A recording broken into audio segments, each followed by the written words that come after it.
Hello बच्चों, तो आज हम लोग बात करने वाले हैं प्रश्नावली 6.2 का क्वेश्चन नंबर 8। बोला है प्रमेय 6.2 का प्रयोग करते हुए सिद्ध कीजिए कि एक त्रिभुज की किन्हीं दो भुजाओं के मध्य बिंदु को मिलाने वाली रेखा तीसरी भुजा के समांतर होगी। याद कीजिए कि आप कक्षा 9 में ऐसा कर चुके हैं। ठीक है, तो यहाँ पे एक त्रिभुज दिया हुआ है। क्या दिया हुआ है जी? त्रिभुज। बोला है त्रिभुज के किन्हीं दो भुजाओं के मध्य बिंदु। तो मान लेते हैं इस भुजा का मध्य बिंदु ये है और इस भुजा का मध्य बिंदु ये है। यहाँ को मिला देते हैं। उसके बाद आपके क्वेश्चन में क्या बोला है जी? कि मिलाने वाली मध्य बिंदु तीसरी भुजा के समांतर होती है। तो यहाँ पे आपको सबसे पहले सिद्ध क्या करना है, देखिए हम लिख देते हैं सिद्ध करना है। क्या सिद्ध करना है? इसका नाम दे दे कुछ, इसका नाम दे देते हैं P, इसका Q। सिद्ध करना है कि जो PQ है वो BC के समांतर होगा। ठीक है, तो यहाँ पे आपको मालूम होगा ये कब होता है? जब जब ये वाला आपका AP बट्टा में PB और AQ बट्टा में QC अगर ये वाला समान अनुपात में होगा तो क्या होगा जी? वो समांतर हो जाएगा। तो हमको पहले इसको समांतर दिखाना पड़ेगा, तभी ना वो दिखाएंगे जी।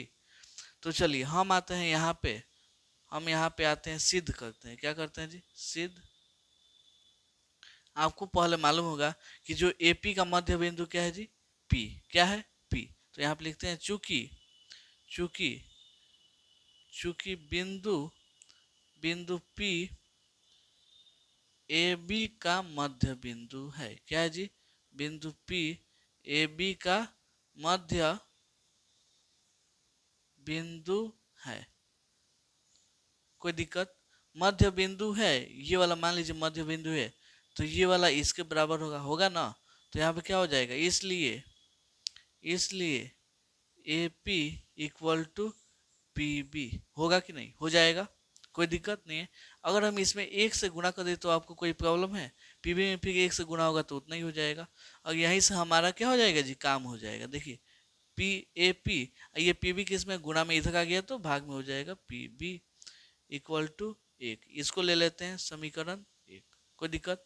अब फिर आते हैं, फिर लिखिएगा चूंकि चूंकि अब P नहीं, अब Q लेके चलेंगे। यहाँ पे Q लिखेंगे चूंकि बिंदु बिंदु Q AC का मध्य बिंदु है। क्या है जी? AC का मध्य बिंदु है। मध्य बिंदु है ना जी? चलिए मध्य बिंदु है तो क्या होगा? ये वाला भी बराबर होगा, ये वाला भुजा इसके बराबर हो जाएगा। होगा कि नहीं बोलिए? तो यहाँ पे क्या होगा? AQ बराबर QC हो जाएगा। इसमें भी हम क्या करेंगे जी? एक से गुणा कर देंगे। तो यहाँ पे AQ, ये QC गुणा में इधर आ गया तो भाग में हो जाएगा। ऐसे ही आपका 1 आ गया। इसको मान लेते हैं समीकरण 2। अब हम समीकरण 1 और 2 से क्या देखेंगे? दाएं साइड वाला आपस में क्या है जी? बराबर। ये भी एक, इधर भी एक, तो बाएं साइड वाला भी क्या होगा? आपस में बराबर होगा। ठीक है, तो हम यहाँ पे लेके चलते हैं समीकरण 1 तथा समीकरण 2 से। समीकरण 1 और 2 से क्या होगा?